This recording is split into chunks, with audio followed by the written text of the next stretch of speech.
नमस्कार दोस्तों, इस वीडियो में आपका हार्दिक स्वागत है। मैं हूं पत्रकार योगेंद्र योगी। दोस्तों, क्या राजस्थान के सबसे बड़े मीणा नेता का सिंहासन खाली हो गया है? क्या उस सिंहासन पर कितने सारे लोगों की निगाहें लगी हुई हैं? क्या उनमें से एक जो मजबूत दावेदार है वो क्या नरेश मीणा है? ये जो तमाम सवाल हैं ये अब प्रदेश की राजनीति में उठ रहे हैं, खास तौर से पूर्वी राजस्थान की राजनीति में, जहां पर मीणाओं के कद्दावर नेता और बहुत सारी दूसरी जातियों के भी जिनका समर्थन उनको प्राप्त है, डॉक्टर किरोड़ीलाल मीणा। डॉक्टर किरोड़ीलाल मीणा ने दोस्तों गंगा स्नान कर लिया है और संगम में डुबकी लगाई है। उसके बाद उन्होंने ट्वीट भी किए हैं बहुत सारे, ट्विटर पे जाकर, एक्स पे जाकर ट्वीट किए हैं बहुत सारे, और उन्होंने कहा है कि अब मुक्ति मिल गई है। वो पहले भी इस बात को कहते रहे। उन्होंने कहा है एक बयान में कि वो अब ये जो गले में घंटी बंधी हुई है मंत्री पद वाली, इससे मुक्ति पाना चाहते हैं। उन्होंने एक सभा में ये कहा था कि लालसोट के जो विधायक हैं उनके विधायक के गले में ये घंटी बांधी जाए। तो उन्होंने इस बात की उस समय ही संकेत दे दिए थे कि शायद अब वो विरक्ति की तरफ जा रहे हैं और राजनीति की तरफ उनका मोह भंग हो गया है। तो ये मोह भंग आखिर हुआ क्यों है? इसका कारण क्या है? इसका कारण दोस्तों यही है कि जो अपेक्षाएं और जो उम्मीदें शायद डॉक्टर किरोड़ीलाल मीणा ने मौजूदा सरकार से या केंद्रीय नेतृत्व भाजपा से पाल रखी थी, उनको शायद वो पूरा होते हुए नहीं देख सके हैं, और इसी कारण उनके मन में ये शायद विरक्ति का भाव आ गया। करीब 40-45 साल से राजनीति में सक्रिय, 6 बार विधायक रह गए, सांसद रह लिए, मंत्री रह लिए 2-2, 3-3 बार। उनकी दोस्तों पार्टी में पटरी आसानी से बैठी नहीं, क्योंकि वो एकला चलो की नीति पर ही काम करते रहे। धरने, प्रदर्शन, आंदोलन, कोई भी ऐसा बड़ा काम हो, उसमें वो पार्टी की परमिशन की इंतजार बिल्कुल भी नहीं करते। और आपको पता होगा कि कांग्रेस के शासन के दौरान उन्होंने गहलोत सरकार की हालत खराब कर दी थी। पूरा जयपुर उन्होंने कई बार जाम किया विभिन्न मुद्दों को लेकर। लेकिन अब दिक्कत यह है कि अब उनकी खुद की पार्टी की सरकार है, और खुद की पार्टी की सरकार में उन्होंने मुद्दे तो उठाए, लेकिन मुद्दे उठाए जरूर और वो बातों तक मुद्दे सीमित रहे। इस तरह की केवल चेतावनी भरे अंदाज में भजनलाल की सरकार, यानी कि अपनी खुद की सरकार को उन्होंने कई बार चेताया, लेकिन बावजूद उसकी सरकार ने, भजनलाल ने उनकी अनसुनी कर दी, अनदेखी कर दी गई। मामला तब ज्यादा बिगड़ गया और उसके बाद पार्टी में आप कहें कि मुख्यमंत्री भजनलाल शर्मा से और किरोड़ीलाल के संबंध और रिश्ते, राजनीतिक रिश्ते जो हैं पार्टी के अंदर, और ज्यादा उनमें दरार पैदा हो गई जब किरोड़ीलाल मीणा ने यह आरोप लगा दिया कि उनकी जासूसी करवाई जा रही है और उनका फोन टेप करवाया जा रहा है। हालांकि सरकार की तरफ से इसका खंडन आ गया। गृह मंत्री ने इस बात का, जो बेडम है जवाहर सिंह बेडम, उन्होंने खंडन भी कर दिया इस बात का। लेकिन कांग्रेस ने इस मुद्दे को पकड़ लिया और विधानसभा में आपको पता है कि जब इस सत्र के दौरान जब पहले कार्रवाई हुई थी तो उस दौरान काफी हंगामा इस बात को लेकर किया था कि सरकार का एक मंत्री सरकार पर ही आरोप लगा रहा है, सरकार पूरी कटघरे में खड़ी हुई है। तो ये इस बयान के बाद फिर मीणा ने वापस पलटी मारी और ये कहा कि भाई गलती किससे नहीं होती है। तो इस अंदाज में और इस मुद्दे को लेकर आपको याद होगा कि केंद्रीय नेतृत्व के कहने पर पार्टी के प्रदेश अध्यक्ष मदन सिंह राठौड़ ने डॉक्टर मीणा को कारण बताओ नोटिस जारी किया और 3 दिन में जवाब मांगा। तो पहले तो मीणा इससे इनकार ही करते रहे कि उनको ऐसा कोई नोटिस नहीं मिला है। फिर एक बंदा पार्टी का उनके घर जाकर उनको नोटिस दे के आया। उसके बाद मीणा ने उसका जवाब भी उनको दे दिया, पार्टी प्रदेश अध्यक्ष के पास जवाब पहुंच गया। साथ में मीणा ने यह बयान भी दिया भाई गलती किससे नहीं होती। तो ये साफ जाहिर था कि अब पार्टी और मीणा के बीच में कम से कम कोई न किसी मुद्दे पर सुलह हो गई है कि पार्टी भी शायद उनके खिलाफ कोई अनुशासनात्मक कार्रवाई नहीं करेगी और मीणा भी अब ऐसी बयानबाजी से परहेज बरत रहे हैं। बजट जब दिया कुमारी ने, जो वित्त मंत्री हैं और उप मुख्यमंत्री हैं, उन्होंने पेश किया, उसके बाद डॉक्टर किरोड़ीलाल ने कई ट्वीट किए और बड़ा अच्छा बजट बताया और बाकायदा ट्विटर पर, एक्स पर, यानी कि मुख्यमंत्री भजनलाल की उन्होंने फोटो भी शेयर करी।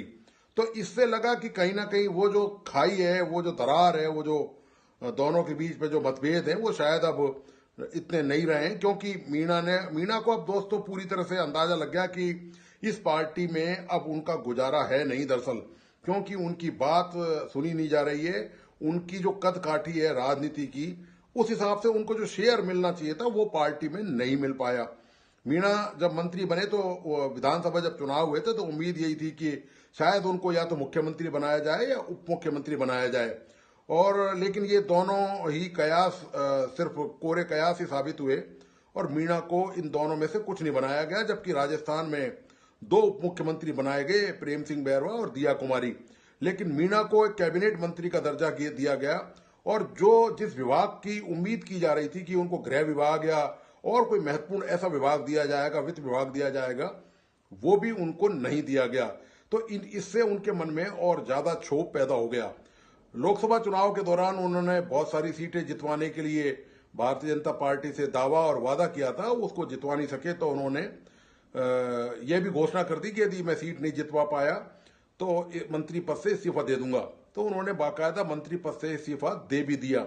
उसके बाद और राजनीतिक झटके उनको तब लगे जब उनका भाई दौसा से चुनाव हार गया। ये बहुत जबरदस्त झटका उनके था। तो जिस तरह से पार्टी में उनका कद घट रहा था और उनकी आवाज कमजोर पड़ रही थी, तो पार्टी भी इस बात को भांप गई थी कि अब ये बूढ़ा शेर है तो ये केवल गुर्रा सकता है और अब शिकार करने की ताकत शायद इसमें अब नहीं रही है। तो मीणा भी चेतावनी दर चेतावनी देते रहे, चाहे वो एसआई भर्ती वाला प्रकरण हो या दूसरे और जो मामले हों, उन पे वो राज्य सरकार को चेतावनी देते रहे। लेकिन वो राज्य सरकार ने भी देखकर अनदेखी कर दी इस बात को लेकर, मुख्यमंत्री भजनलाल ने, कि होना जाना कुछ नहीं है। और अब इतना दमखम दिखाने वाले मीणा जो पूर्व में हर बात को लेकर धरने आंदोलन में कूद जाया करते थे, वो अब ऐसा कुछ नहीं करने वाले। सरकार ने ये अनुमान और पार्टी ने ये अनुमान पहले ही लगा लिया था। तो अब हालात ये है कि लगता नहीं है दोस्तों कि जब प्रयागराज से मीणा लौटेंगे तो उसके बाद उनका जो रिक्त स्थान है वो शायद कोई भर पाए।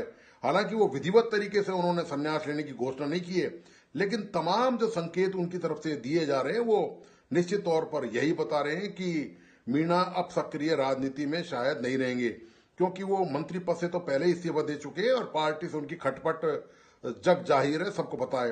लेकिन इन सबसे एक बड़ा सवाल पैदा होता है कि मीणा का जो स्थान है वो मीणा समाज में कम से कम कौन ले सकता है। वैसे तो मीणा समाज में बड़े नेता भी हैं, ऐसा नहीं है कि मीणा समाज में नेताओं की कमी है, लेकिन जो कद काठी अभी तक किरोड़ीलाल मीणा की रही है उसका कोई मुकाबला नहीं कर सकता निश्चित तौर पर, क्योंकि वो खांटी नेता हैं और वो जमीन से जुड़े नेता हैं। उनको कोई किसी प्रकार की परवाह नहीं होती, ना वो कोई मौसम देखते हैं ना कुछ और देखते हैं। उनको लगता है कि ये जनहित का मुद्दा है और इससे समर्थन जबरदस्त समर्थकों की संख्या बढ़ाई जा सकती है और समर्थन मिल सकता है, तो वो तत्काल उस मुद्दे को लेकर तुरंत सड़कों पर उतर आते हैं। ऐसा दमखम दिखाने वाला कम से कम मीणा समाज में तो कोई नेता है नहीं। एक नेता ने ये कोशिश करी लेकिन उन्होंने रास्ता गलत चुन लिया। युवा नेता नरेश मीणा ने पहली शुरुआत थी उनकी, पहली गेंद पर उन्होंने सिक्सर मारने की कोशिश करी तो उसमें दोस्तों वो एलबीडब्ल्यू हो गए। अब एलबीडब्ल्यू हो गए तो अब वो मामला अदालत में चल रहा है। अब वो थर्ड एम्पायर डिसीजन उसमें करेगा कि ये एलबीडब्ल्यू आउट है या नहीं है। तो अभी नरेश मीणा का मामला आपको पता है कि वो जेल के अंदर हैं। एसडीएम से मारपीट वाले मामले को लेकर उनके खिलाफ 3 या 4 मुकदमे दर्ज हैं और हालत यह है कि नीचे की अदालत ने सुनवाई की और सुनवाई के बाद उनकी जमानत खारिज कर दी और हाई कोर्ट में भी यही हुआ कि उनकी जमानत हुई नहीं है।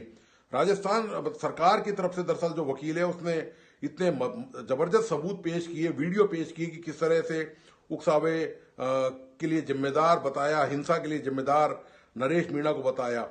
मामला अब सुप्रीम कोर्ट तक जाएगा, वहीं से जमानत होगी।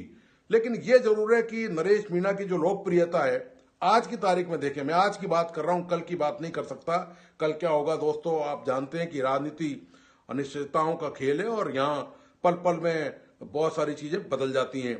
लेकिन आज की तारीख में जो लोकप्रियता, जो समर्थन मीणा समाज का कम से कम जो हासिल है नरेश मीणा को, वो किरोड़ीलाल मीणा के बाद शायद दूसरे बड़े युवा नेता हैं। वो तो उम्रदराज नेता हो गए हैं किरोड़ीलाल मीणा, लेकिन युवा नेताओं की बात करें तो निश्चित तौर पर नरेश मीणा के पास जबरदस्त समर्थन इस समय दिख रहा है। मुद्दा सरकार के भी ये बात समझ में आ गया कि सरकार भी ऐसा कोई पंगा नरेश मीणा के समर्थकों से नहीं लेना चाहती। यही वजह है कि मुख्यमंत्री भजनलाल शर्मा ने दरअसल मीणा समर्थकों ने एक बैठक करी थी और नरेश मीणा समर्थकों ने, और बैठक में ये कहा था कि 25 फरवरी को जयपुर घेराव करेंगे, जयपुर आएंगे आंदोलन करने। तो सरकार को इंटेलिजेंस से सूचना मिली कि मामला बिगड़ सकता है और लॉ एंड ऑर्डर खराब भी हो सकता है, सरकार की इमेज भी खराब होगी और vote bank, Meena vote bank से भी शायद हाथ धोना पड़ जाए यदि कोई ऐसी वैसी बात हो गई तो। पहले ही वहां पर आप जानते हैं कि टोंक में, समरावता में झंझट पहले ही सरकार की जान को हो चुका है। तो उनके माता पिता को और उनके भाई बंधुओं को बुलवाया गया और उनसे बातचीत की मुख्यमंत्री भजनलाल शर्मा ने, और बाकायदा ये कहा कि जो मुकदमे और लोग में पर दर्ज हैं उन पर विचार किया जाएगा कि वो कितने गंभीर प्रवृत्ति के हैं। इसके अलावा सिद्धांत जो सहमति बनी वो मुआवजे की बनी कि जिनके मकान वहां टूटे हैं, जिनके घर टूटे हैं, जिनकी संपत्ति को नुकसान हुआ है, उनको सरकार जरूर कुछ ना कुछ इनके लिए कोई व्यवस्था मुआवजे की करेगी।